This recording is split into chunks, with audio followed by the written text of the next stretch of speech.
chant, those who want to chant along, from the second chapter, verses 1 through 10, the verses that we covered last time in the last class. So verses 1 through the last two classes, actually, verses 1 through 10 of the second chapter, preceded by Mangalacharanam, that is the introductory verses.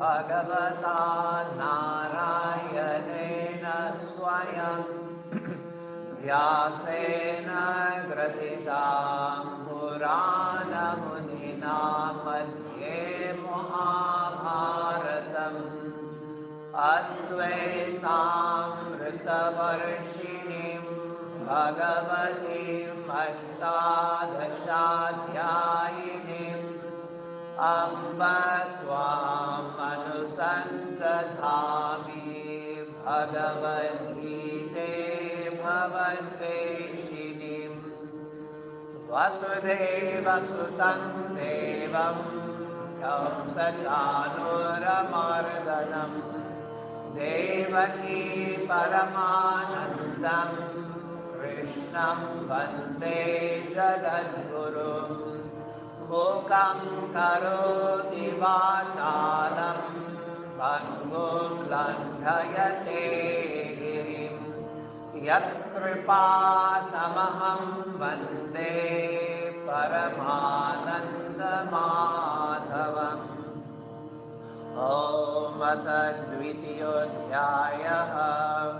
Sanjay उवाच तं तथा कृपयाविष्टम् अश्रुपूर्णाकुलेक्षणं विषीदन्तमिदं वाक्यम् उवाच मधुसूदन। श्रीभगवानुवाच कुतस्त्वाकश्मलमिदं विषमे समुपस्थितम् अनार्यजुष्टमस्वर्ग्यम् अकीर्तिकरमर्जुन। क्लाव्यं मास्मगमं पार्थ नैतत्त्वायुपपद्यते। क्षुद्रं हृदय दौर्बल्यं त्यक्तोत्तिष्ठ परन्तप। अर्जुन उवाच कथं भीष्ममहं सङ्ख्ये द्रोणं च मधुसूदन। ईशुभिः प्रतियोत्स्यामि पूजार्हा वरिसूदन। गुरून् हत्वा विमहानुभावान् श्रेयो भोक्तुं भैक्ष्यमपीह लोके। हत्वार्थकामांस्तु गुरूनिहैव भुञ्जीय भोगान् रुधिरप्रदिग्धान्। न चैतद्विद्मा कतरन्नो गरीयो यद्वा जयेम यदि वा नो जयेयुः। यानेव हत्वा हिमुक्षशामस्तेव स्थिता प्रमुखे भर्तराष्ट्राः। कार्पण्यदोषोपहतः स्वभावं पृच्छामि त्वां धर्मसम्मूढचेताः। यच्छ्रेयस्यान्निश्चितं ब्रूहि तन्मे शिष्यस्तेऽहं शाधिमां त्वां प्रपन्नम्। न हि प्रपश्यामि ममापनुद्यात् यच्छोकमुच्छोषणमिन्द्रियाणाम्। अवाप्य भूमावसपत्नवृद्धं राज्यं सुराणामपि चाधिपत्यम्। Sanjaya Uvacha Evamuktya Rishikesham Gurakesha Parantapaha Nayotsya iti Govindam Uttva Tushnim Babhuvaha Tamuvacha Rishikesha Prahasandiva Bharata Senayor Ubayor Madhye Vishidantamidam Vacha.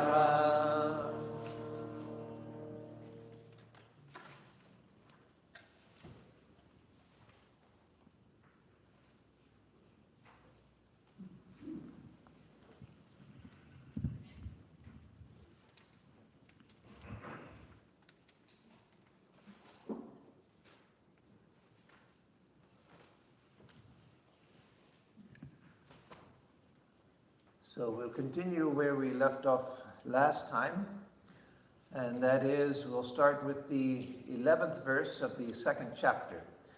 Just to recapitulate a little bit, in the beginning of the first chapter, in the beginning of the second chapter, rather, Arjuna has given up the battle and said that he won't fight. No yotsye, I won't fight. And so he collapsed in the chariot and was unwilling to go forward with the battle. And so then Sri Krishna, in the second and third verses of the second chapter, instead of saying, yes, now finally you have understood. Finally you understood that the whole thing is wrong. You shouldn't be here. It's wrong to fight. It's wrong to be in battle. It's wrong to take up arms against your family and your teachers.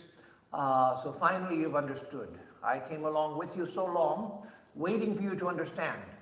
And now finally you've understood what you're supposed to do. You've understood real dharma now. Now you're ready for a higher path. You say that you're ready to renounce everything, to leave hearth and home, to eat food by begging if necessary. You're willing to be killed. So now finally you have understood the truth.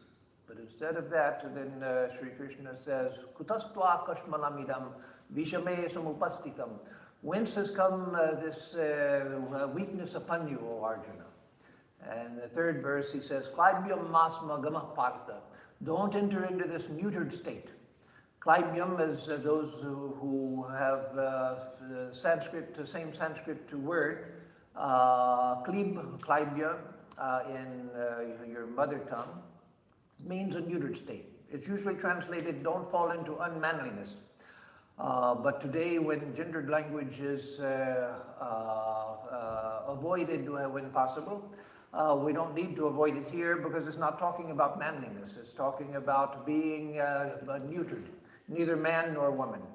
That is the fire that makes one a man or a woman, that don't enter into that state where you are a nobody. A weak and passive state.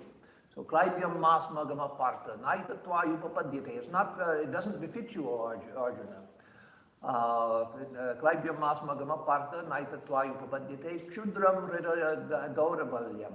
This small-minded, faint-heartedness, chaktotishta parantapa. Give it up, O Arjuna, and renounce this faint-heartedness.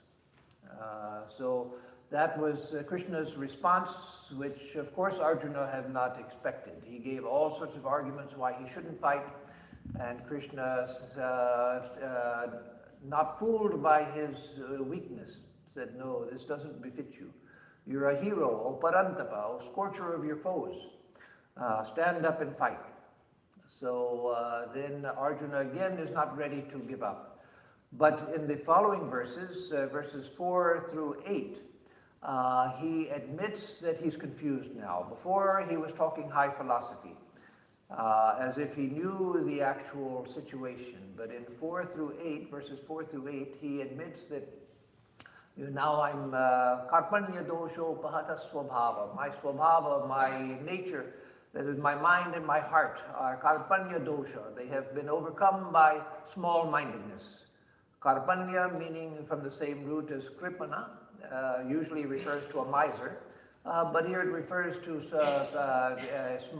smallness of mind, smallness of understanding. He's admitting that I have been overcome by this small-mindedness, this confusion, which has affected all of my organs, including my mind. And so there we find one of the revelations about Arjuna's condition, that before he seemed to see the situation clearly.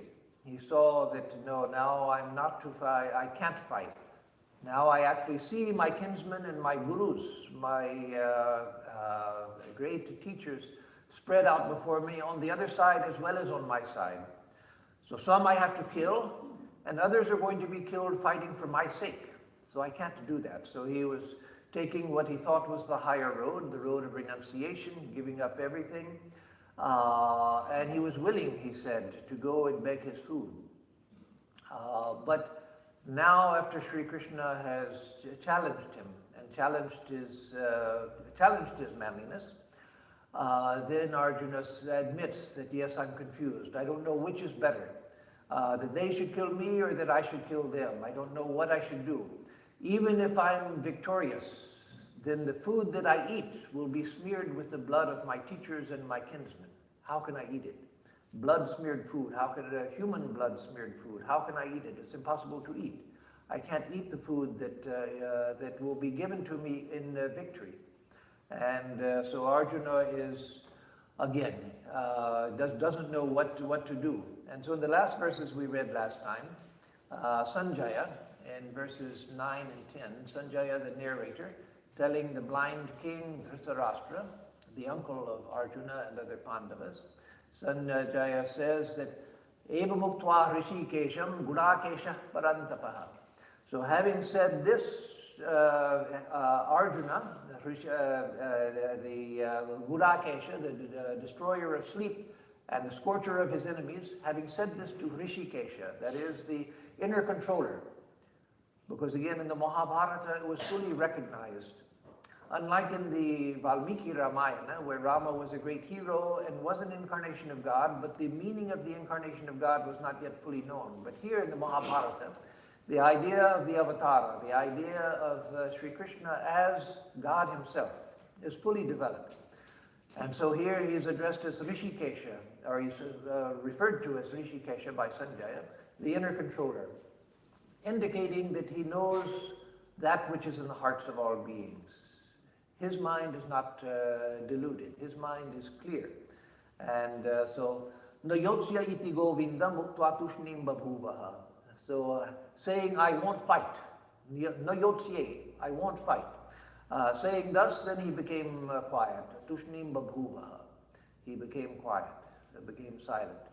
And then in the 10th verse, tamu vacha hrishikesha prahasanniva bharata. Rishikesha, the inner controller, said as if smiling. Again, not with the smile here should not be interpreted as a sneer. It's not a sneer. He's not looking down on Arjuna, but he knows the truth. And he knows that Arjuna is deluded. And so it's a smile both of sympathy, but not just sympathy. It's also a smile showing that all of your words mean nothing, Arjuna. All of your words mean nothing.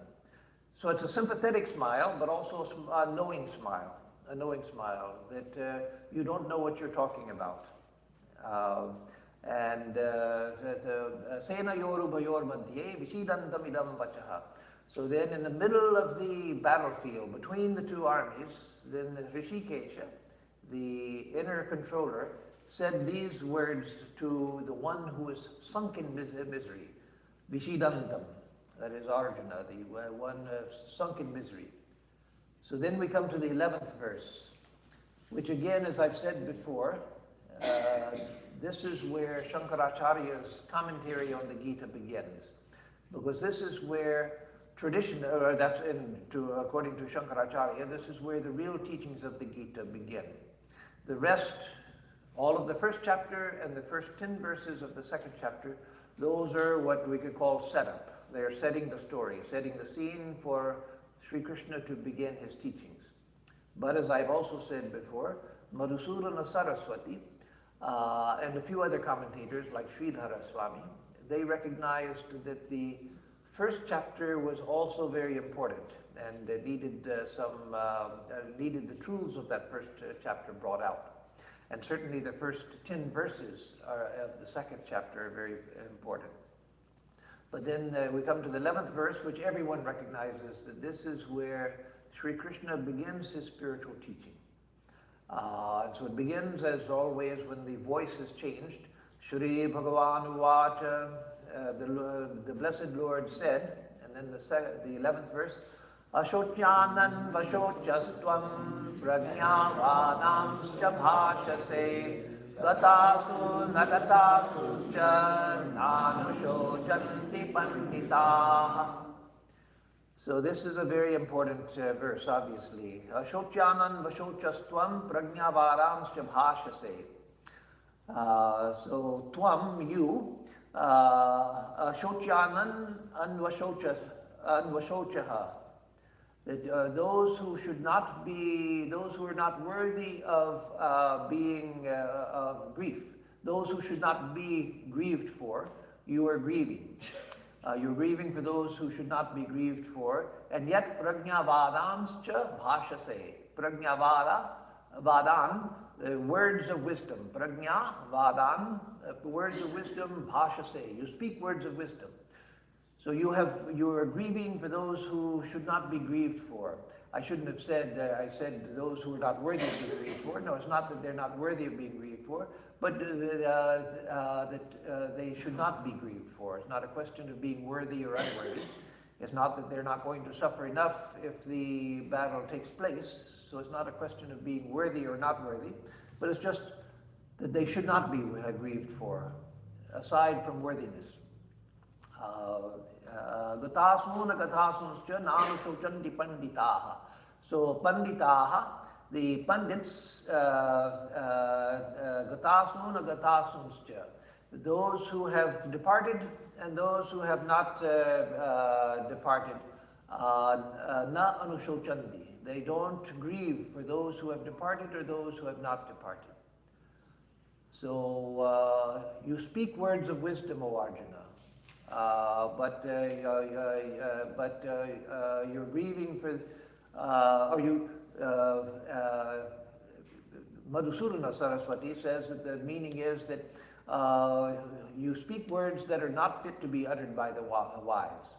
It's usually interpreted as you are speaking words of wisdom, but you grieve for those who are not to be grieved for, showing that your words are not words of wisdom. So again, Arjuna has been giving all sorts of philosophy, all sorts of reasons, all sorts of considerations for not fighting, and Sri Krishna doesn't accept any of it. Doesn't accept any of it. He says that you have grieved for those who are not to be grieved for, and you speak words that are fit to be uttered, and you speak words that are fit to be uttered by the wise. The wise do not grieve for the departed and those who have not departed. So in the next verses we'll see, I want to spend time on this one because this introduces the subject which he develops in the next number of verses. From this verse, number 11, up to verse 30, is all going in one direction. 11 through 30, Sri Krishna is going in his arguments in one direction. And from this point on, the main speaker in the Gita is Sri Krishna. Occasionally, Sanjaya puts in a word of narration, not often from this point on, rarely. And Arjuna occasionally asks questions until we get to chapter 11, the Vishwarupa Darshana chapter, where Arjuna begins to speak of what it is he sees when he sees the wonderful and at the same time terrible universal form of Sri Krishna. Then Arjuna begins to describe what he's seeing. But between now and the 11th chapter, most of what Arjuna says are questions and doubts, which he phrases in one or two verses. So you have grieved for those who are not to be grieved for, and you speak words that are fit to be uttered by the wise. The wise do not grieve for the departed and those who have not departed. Meaning the wise don't grieve for those who are dead, nor those who are going to die. Because Arjuna was grieving for the agatasum, those who had not yet gone, those who were going to die, but had not yet died. And so Sri Krishna says that the wise don't grieve for either one. And so why? We begin to come to the answer in verse 12. Na tvevaham jatu nasam, na tvam me janatipaha, na chaiva na bhavishyama, sarve vayamatha param. So here he says, natu eva aham najatu eva asam. It's not that I ever was not. It's not that I never did exist. Natvam, nor is it true of you that you did not exist. Na ime janadhipaha, nor indeed these rulers of men, these rulers of people. Na chaiva na bhavishyama, na cha eva na bhavishyama, nor is it true that we will not be in the future. Sarve vayam, all of us, atah param, after this. So it is not true that I did not exist before, nor is that true of you, nor is it true of these rulers of people. Nor is it true that I won't exist in the future, nor you, nor everyone, that all will continue to exist in the future. We existed in the past, we will exist in the future.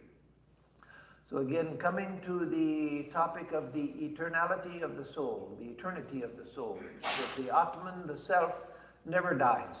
And this is true of all schools of Vedanta, in all schools of Vedanta. In no school of Vedanta is it taught that the self was created.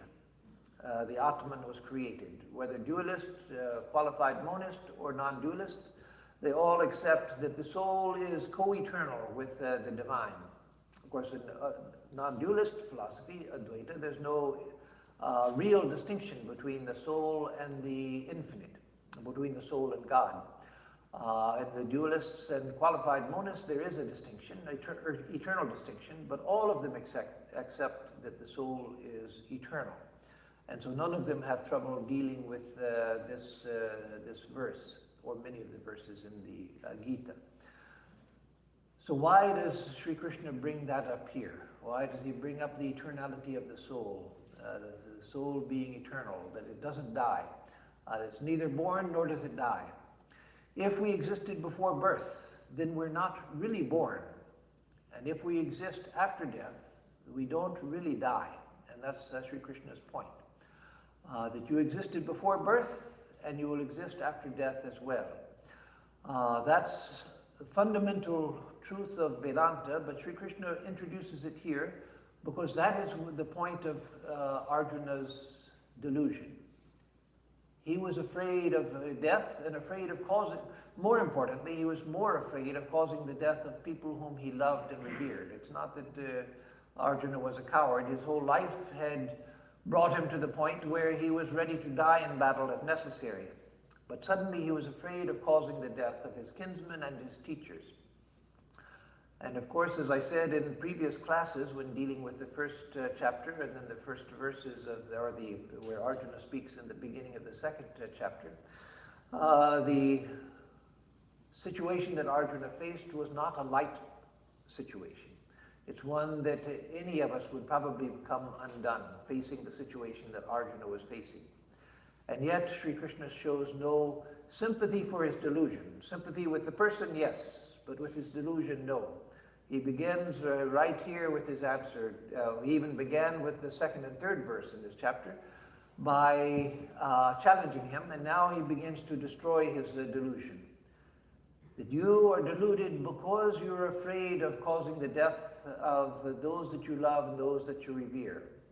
And yes, most of us would be afraid of our own death, but he was at least afraid of causing the death of others.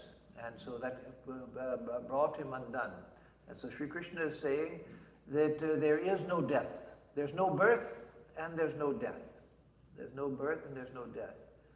It's an interesting thing that little children, they can't imagine death. The concept itself is impossible for them to imagine. I remember when I was a little kid, I still remember when, at least in my memory, the first time that the thought came to me. I was just a little kid, maybe 3, 4 years old. And on Sundays we would go to my grandmother's house on the other side of Atlanta from where I grew up. And next to my paternal grandmother, on Sundays we go to the other side of town to my maternal grandmother. And so we were there, and I was in the front yard. And of course, as a little toddler, it looked like a huge front yard. But when I went there to see it a few years ago, I saw this a tiny little yard, very, very small. I was running around in the front yard, and my mother told me, "Don't go into the street. Be careful. I'm here with you, and I'll watch. But if I'm looking at something else, I don't want you to run in the street because you could be hit by a car." And so I asked her, "Well, what would happen then?" And my mother said, "Well, I don't even want to think of it, but I would lose you." And so she gave me the idea of my being gone. How does that happen? How is that possible? And then often little kids ask, as I asked also at another time, where was I before I was born? So little kids can't get the concept of not existing before they were born or not existing after death. And it's just impossible for them. It's something that we have to learn to accept. And of course, from the standpoint of the body, it's important to learn the mortality of the body. Children have to learn that, otherwise they would run out into the street out of complete unawareness of what could happen if they ran out into the street. One of the things with little children is that they, if they're in a stable home, they rely on their parents so much that they think that nothing could ever happen to me. Nothing could ever, I'm completely safe.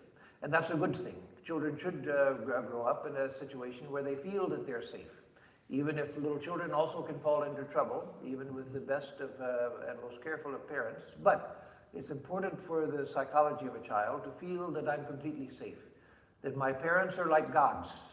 Matri Devo Bhava, Pitri Devo Bhava, as it says in the Taittiriya Upanishad. Let your mother be a god to you. Let your father be a god to you. So children have that naturally. Their parents are gods to them. Their parents know everything. I remember so many arguments, getting into arguments with friends, childish arguments with friends when I was a little kid, over, well, my father said such and such. Well, no, my father said such and such. Well, no, my father knows. No, my father knows.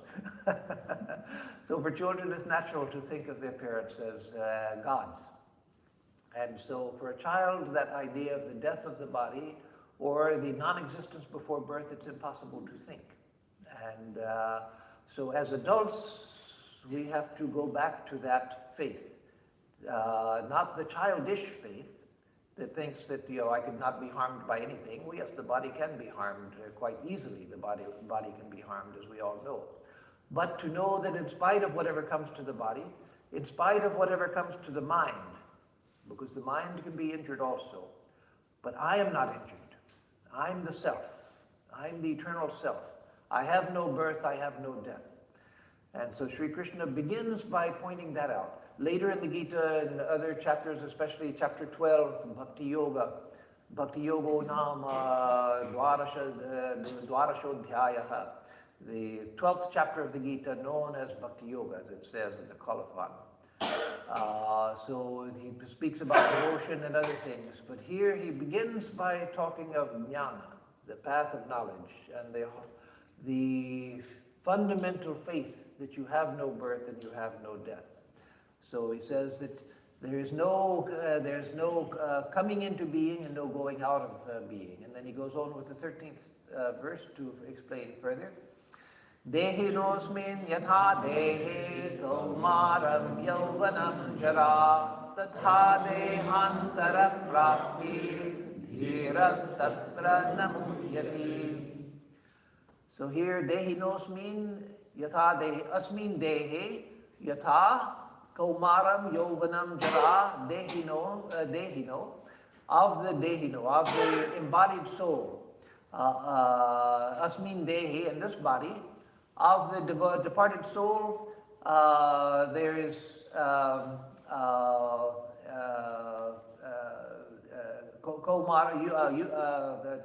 childhood, youth, and old age. Tata dehandara praptir dhiras tatra namuhyati. So, with the attainment of, with the occurrence of death and the attainment of another body. So the wise ones, dhiras, tatra namuhyati, they are not confused. They're not confused by the childhood, the youth, or the old age of the sharirinaha, dehinaha, the one who's possessor of the body, the one who possesses the body. These belong to the deha, they belong to the body. Childhood, youth, and old age belong to the body, but not to the dehinaha, to the embodied, to the soul. So as our boyhood, youth, and decrepitude to an embodied being in this present body, similar is the acquisition of another body, tatha dehantara prapti. That being so, an enlightened person does not get deluded. So the changes that come to the body, those belong to the body, not to the embodied. One of the things that we are asked to do in the practice of Vedanta, in the theory it's just understanding, but in the practice of Vedanta, one of the things that we have to do is to change our sense of identity. As long as I think that I am the body, that this body is who I am, then I'm going to see that the changes of the body pertain to me. So I have to change the locus of my identification, that I'm not the body, that I am the embodied, and the body goes through these changes, but I don't go through any change. Now, how can that be? Because we see that the ideas I had as a child, they have constantly changed. The ideas I had as a young man, as a middle-aged person, they're constantly changing, and now as an older person, ideas are constantly changing, moods are constantly changing, my sense of phenomenal self is constantly changing. So how is it that the one who is embodied is not changing? Well, that's because in Vedanta it's understood that there's a fundamental distinction between the dehinaha, sharirina, or the sharirin or the dehin, and the deha, or sharira. That is, there's a fundamental distinction between the soul and the body, but not just the body, but the mind as well. So I'm not the mind, I'm not the body. The body and mind both are objects of my perception, but they're not who I am. So it's not only that the changes of the body don't affect me, but the changes of the mind don't affect me also.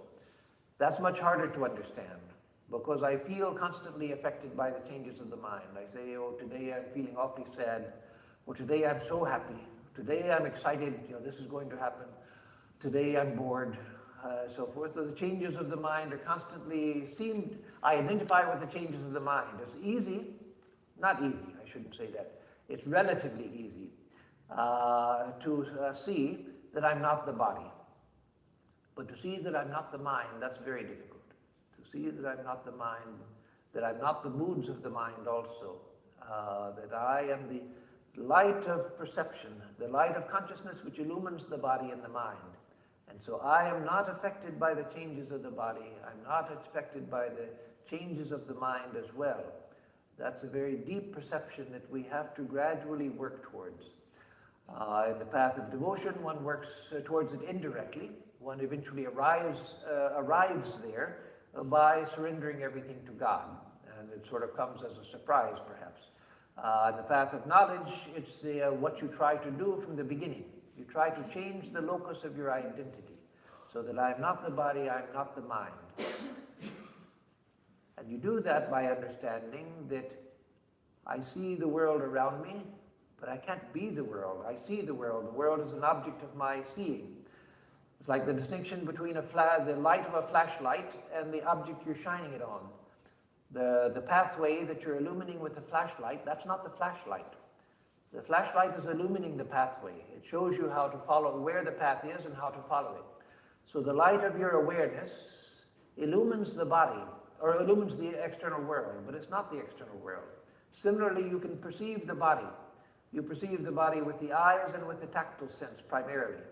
you perceive the body. And so you can't be the body if you can see it. You can see it as an object. You can objectify it. So that's not you either. You can see the mind as well. You see the operations of the mind, your thoughts, your imaginations, the words, the pictures, everything. You see the mind, and so the mind is not who you are as well. So then you come to the awareness that I am the light of perception itself, the light of consciousness which illumines all of my experience. So gradually, when I say I, to my mind should come automatically the idea, I, the witness, the sakshi, the witness, witnessing consciousness, the light of perception itself, the light of awareness, the light of consciousness, not the body, not the mind. Yes, it may be that that light is right now identified with this body and mind and shining through this body and mind, but it's not limited by the body and mind. It's a question of identification, and that identification takes a long time to transcend. So I can understand easily that I'm the light of perception, not the body and mind, but the eventual realization of my infinite nature, free of the body and mind, that's a lifetime or lifetimes, multiple lifetimes work. But I can understand it now, and it begins to work in me now. And that's why Sri Krishna is giving this knowledge to Arjuna, because it has practical implications right now. If I'm not to the body and the mind, then when I have pain and problems in the body, I can put a wedge between my sense of self and the pain. I may still experience the pain, yes.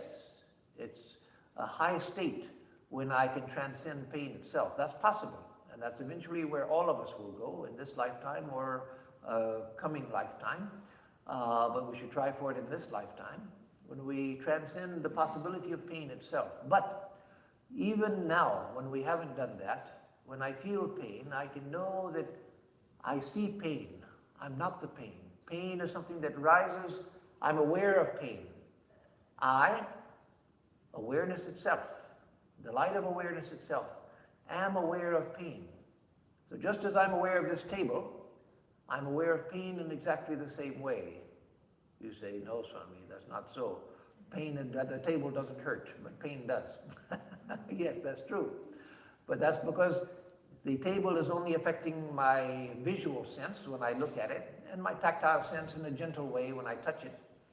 And pain seems to be inside of me. No, that's what we have to stop. The sense that pain is inside of me, that pain is me. No, pain is not me. What else?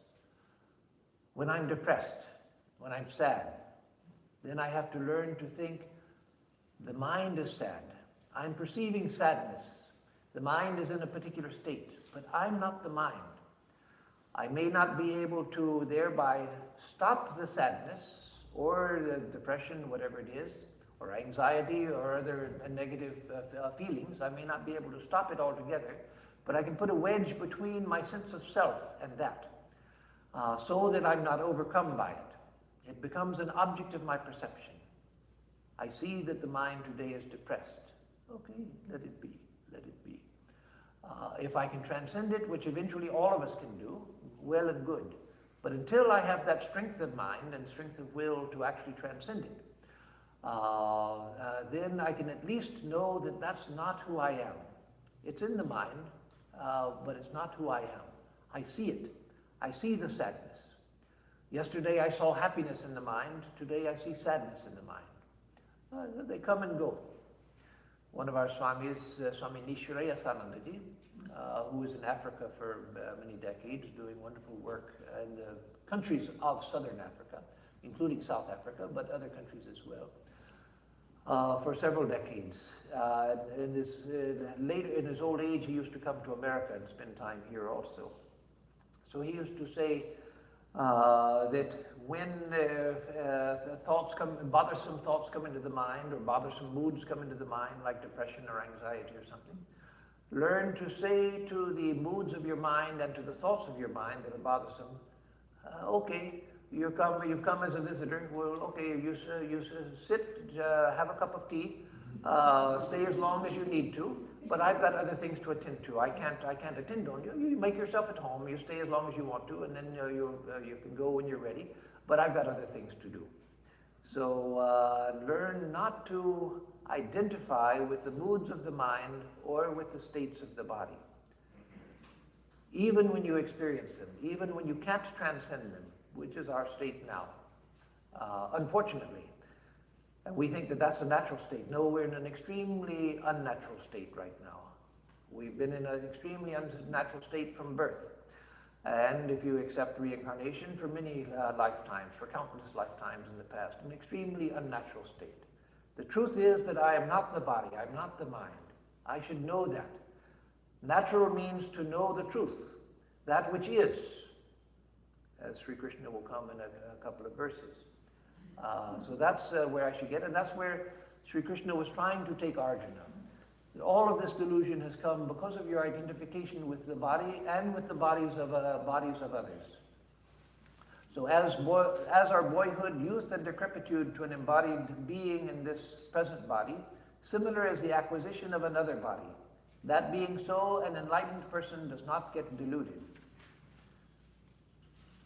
And so then we come to 14, a very famous verse. Matra sparashastu kaunteya shitoshna sukha dukkhadaha agama paino nityas tanstitikshasva bharata. So matra sparashastu kaunteya shitoshna sukha dukkhadaha. Matra sparsha. Matra means many things. It can mean, as it does in Bengali, only. A matru. Just now or this only. But it also it comes from the root ma, which means to measure, like maya.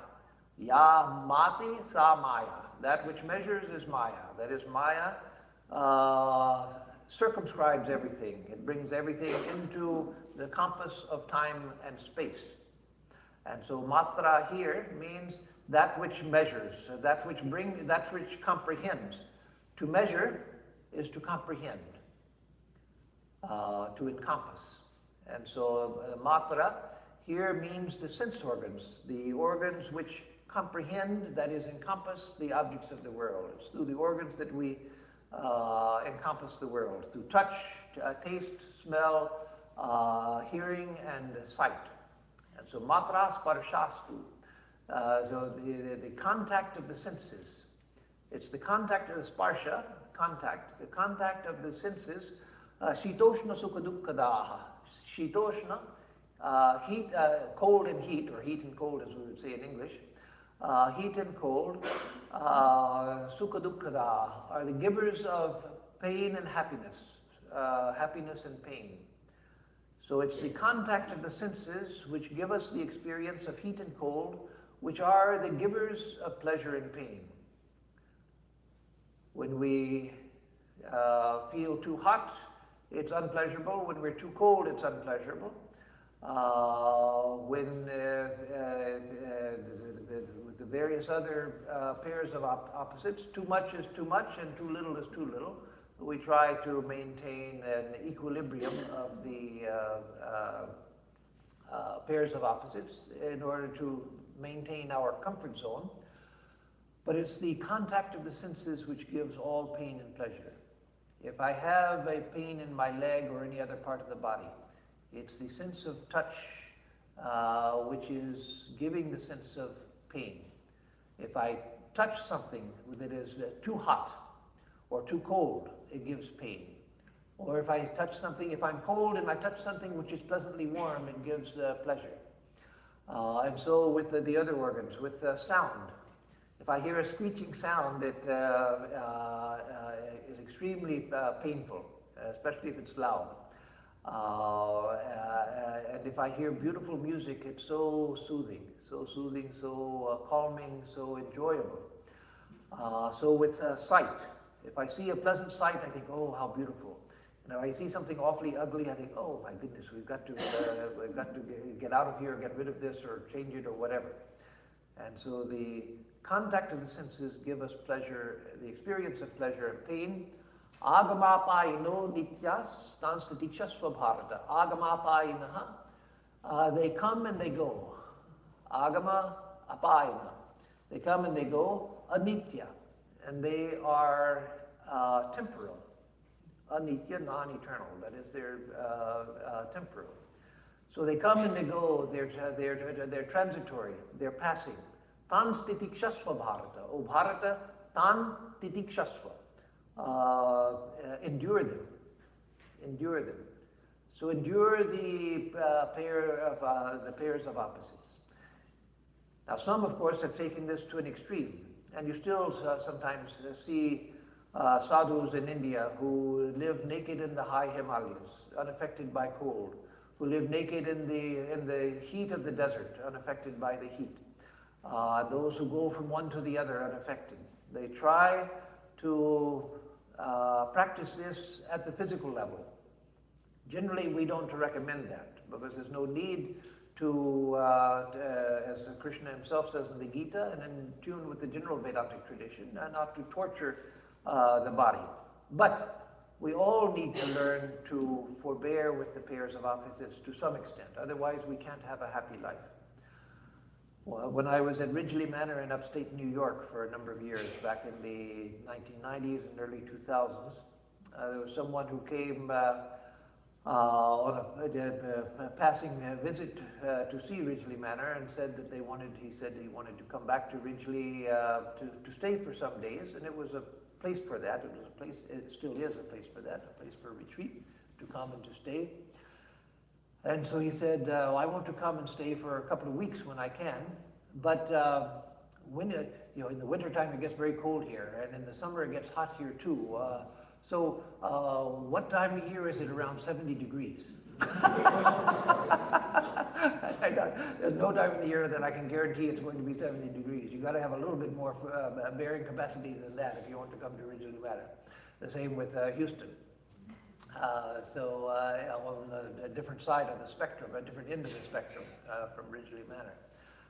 So all of us have to learn to bear with the fluctuation of the senses. There's some people that the first thing they do when they go, for instance, they go out to dinner, they go to a restaurant, the first thing they do is call the waiter and say, could you turn down the air conditioning a little, and could you move the table over here, could you shift the chairs around, could you close the door, could you turn down the music? Remake the whole restaurant according to their comfort zone. Not thinking that there are 50 other people in the restaurant that may like something else. Or some people, the first time they get in, as soon as they get into a car with 6 other people, they say, could you turn this up, or could you turn that down, or could you turn this off, and we could do this, and we could, remaking the environment. No, we have to, let me stop and say that, if a person is sick, that's different. If you're sick and you don't want air conditioning because you're sick, that's a different thing. But then it's better not to go to a restaurant. But in a car, you may want to ask for something for your comfort because of your cold, because you have a cold. But we have to be more tolerant of the pairs of opposites than that. We don't have to go to the extent where we're naked in the snows and naked in the heat of the desert also. That extent we don't have to go to, but we have to come to the point where we're not so bothered by the pairs of opposites, where we can tolerate some hunger, where we can tolerate heat, where we can tolerate cold, and other pairs of opposites. So all of us have to. We may not have to practice the amount of forbearance of a soldier who has to learn extreme forbearance, as Arjuna did. But we all have to learn much more tolerance than we are naturally provided with, to learn to be able to bear the pairs of opposites. Otherwise, a peaceful life is impossible, because there are very few places where it's 70 degrees all of the time. I knew someone who lived in the Virgin Islands, and he was a person who from childhood was always feeling cold, and so the Virgin Islands were a great, wonderful place for him. But he told me that when it got below 80 degrees, he started feeling uncomfortably cold.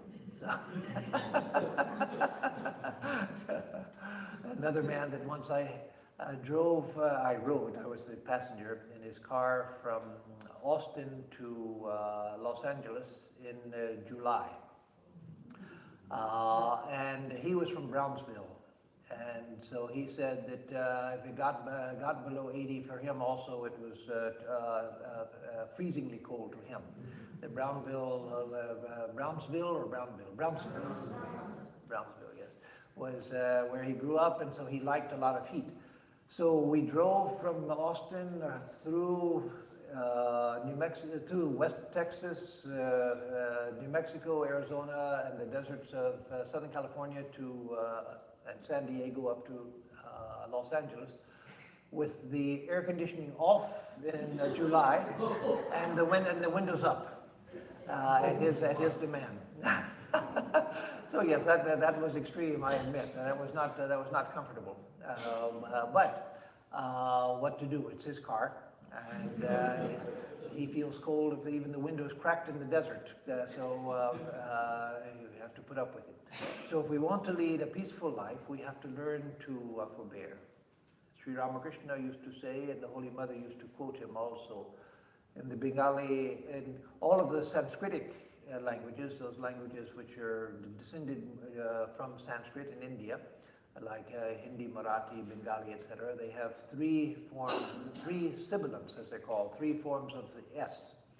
And so in some of the languages, they distinguish between the three S's in pronunciation, as they do in Sanskrit. But in Bengali, they pronounce all three of them the same.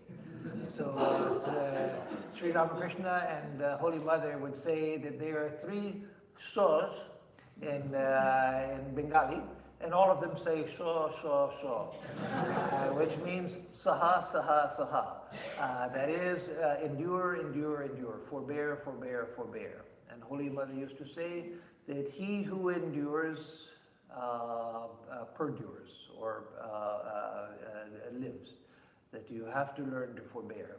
And so it's not just with here he's talking about the pairs, the physical pairs of opposites, but it goes to the social pairs of opposites also, which Sri Krishna will come to in this chapter itself.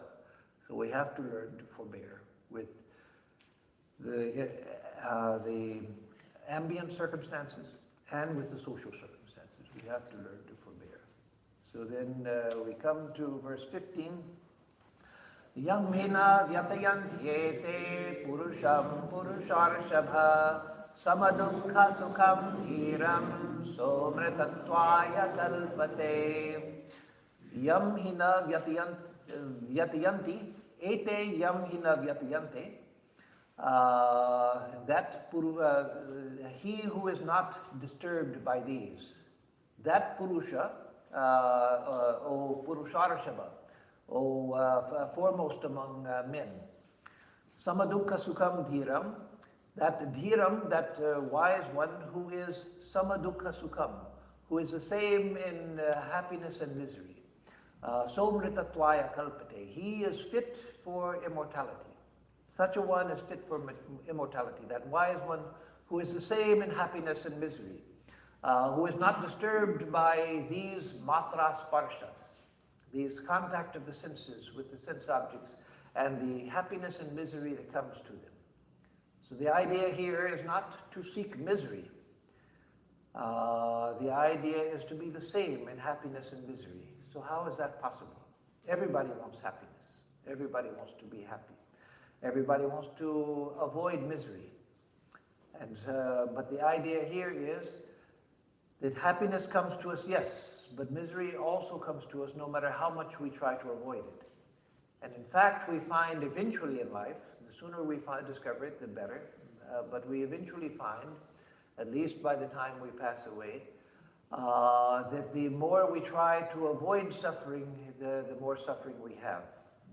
The more we try just to be happy. And that's one of the great problems in the modern world. The great problem, more than ever before. And people have always wanted happiness and always wanted to avoid suffering.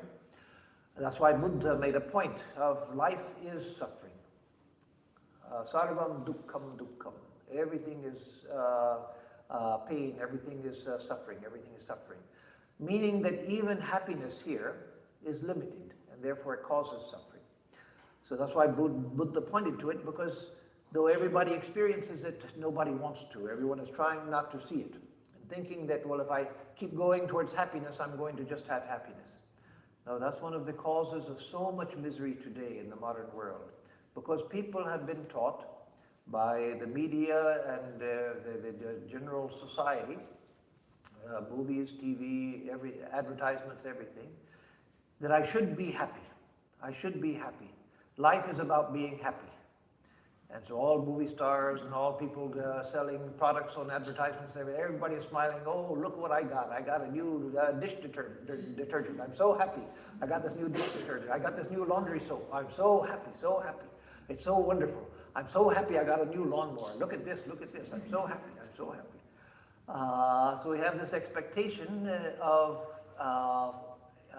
continuous fulfillment, continuous happiness. Nobody gets that.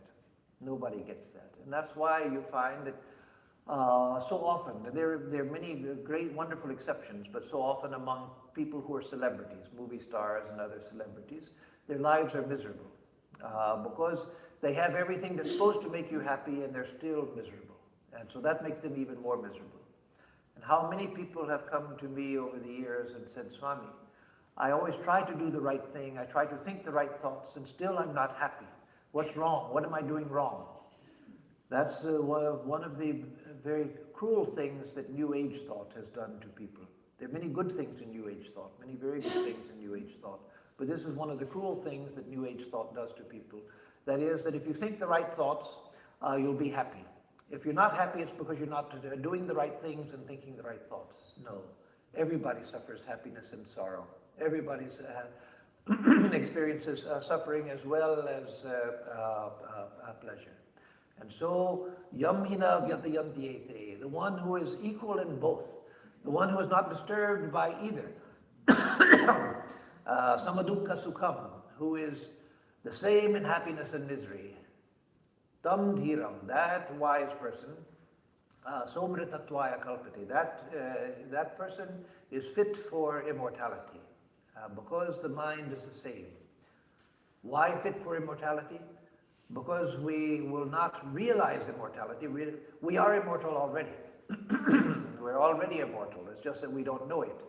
And that not knowing is what causes all of our unhappiness. And so not knowing what is actually a fact is itself the source of our misery.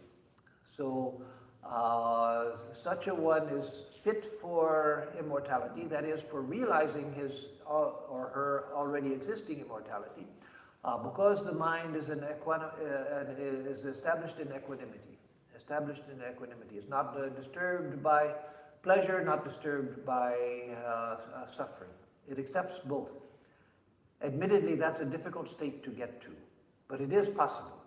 And we can begin by practicing it now, by not allowing ourselves to be so disturbed. And yes, we can make a determination, I'm not going to be disturbed, I'm going to be equanimous. And then the next moment somebody insults us and then we're all undone. So then what do? Then we realize, okay, that's what happened. Now let me try again. And again it happens. I try again. Again it happens. I try again. That is what practice is. Practice is coming back again and again to the same thing and trying again and again to do that which we should do. So let me stop here with the 15th verse. There's more that can be said about that, but I'll save that for next time, at least the introduction of the next class. And let me see if there are any questions before we close. Yes? Oh, can you let him bring the mic to you so that everyone can hear and also so that it goes on the recording. Thank you, Maharaj. Quick question. You talk about here, being equal and not swaying because of happiness or sadness or because of heat or cold. So this is kind of a, in a way, inert state. You are not reacting to different external, inputs. But my question is, on the same level, Krishna is asking Arjuna not to be a cleaver. Not but to be what? Cleaver. Cleave. Cleaver. Oh, I didn't realize you were using the Sanskrit. No. Sorry, I switched to Sanskrit. Okay. Yeah. Okay. So there he wants Arjuna to take a stance and distinguish between right and wrong. Yes. So in one way he doesn't want to sway because of mental mood swings or whatever. And the other way he wants to distinguish between right and wrong. So how do you reconcile? That's a very good question, an excellent question.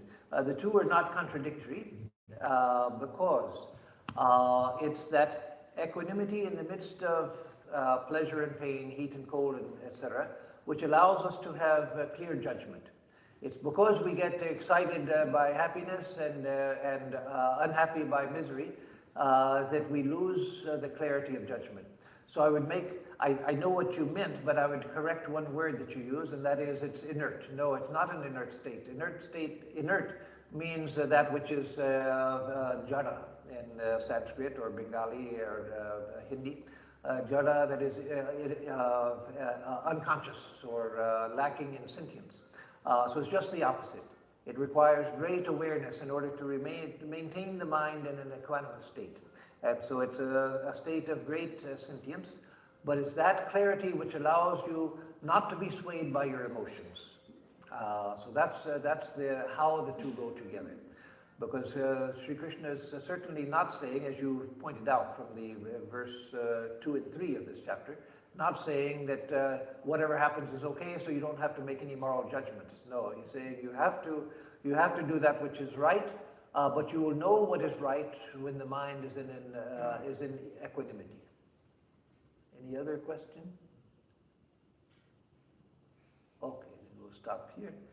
And let me make announcements, and then we'll have the closing chant. Announcements. So on Thursday we'll have the usual class in the morning on the life of Sri Ramakrishna, particularly in particular the book Sri Ramakrishna and His Divine Play by Swami Sharadanandaji, the disciple of Sri Ramakrishna, his biographer. So that will be at 11 o'clock until 12. And then on Sunday I will not be here, so there will not be a live lecture, but there will be a video. So those who would like to come and see a video of a lecture, not mine, it'll probably be one of Swami Sarvapriyananda's, very good speech always by him, that will be shown on Sunday. So those who would like to come for that are most welcome, and there will be arati at the end of the Sunday lecture, or the Sunday video also. I'm just so you know, I was invited to Hollywood. I'm going on Friday, so I'll be here for the Thursday class. I'm going on Friday. The purpose was I was invited to be the Hindu representative at an interreligious meeting at our Hollywood Center on Saturday, an all-day retreat, interspiritual, interreligious retreat. So I was asked to come and represent Hinduism. And then because I was going to be there Saturday, Swami Sarvadevananji asked me to give the Sunday talk in Hollywood also. So I'll be there Saturday and Sunday, leaving on Friday, going on Friday, being there Saturday and Sunday, and then I come back on Monday. So next week the activities will still be there, but with this change, that on next Tuesday, we will not have the Bhagavad Gita class. Swami Atmajnanananda from Washington, D.C., the head of the Washington, D.C. Center, a very good Swami, a very dear friend of mine for many decades. He will be coming, and on Tuesday evening next week, in place of the class, he will meet with you and just talk informally. You can ask him questions, and it'll be what we call a satsang, time to share with him. And he will sit here and he will speak, but you can ask him questions, and it'll be less formal and less structured than the class. So that's next Tuesday. Next Thursday, the Thursday after this next Thursday, there will be the usual class on Sri Ramakrishna. But then on Saturday, Swami Sarvadevananda, the head of the center, as he's head of the Southern California centers, Washington, D.C., Ridgely Manor, he will be here. He'll come on Saturday. And so Saturday night at 7:30, there will be a satsang with Swami Sarvadevanandaji. So we invite you all to come for that, followed by a potluck supper. And then on Sunday morning, he will speak. So I won't, there'll be a video this Sunday, and then the following Sunday, Swami Sarvadevanandaji will speak. And then Swami Dayatmanandaji from the England Center, Bourne End, outside of London, he will be coming. Probably, perhaps his last trip to America. He's retiring back to India, and so he's coming once more to America. It's possible he can come again from India too, but it's more difficult to come from there. So it may be his last trip here.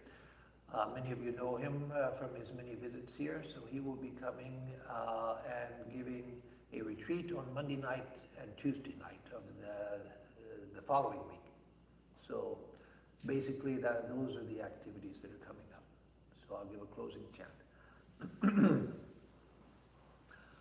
Om Purnamada Purnamidam Purnat Purnamudachyate Purnasya Purnamadaya Purnamevavashishyate.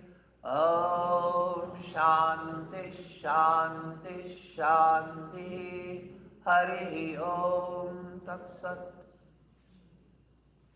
That infinite reality is full, perfect, and complete. This relative universe is full, perfect, and complete. From out of the fullness of that infinite being, the fullness of this universe has come. And yet that fullness remains ever the same. Om, peace, peace, peace be unto us and to all the beings of the universe.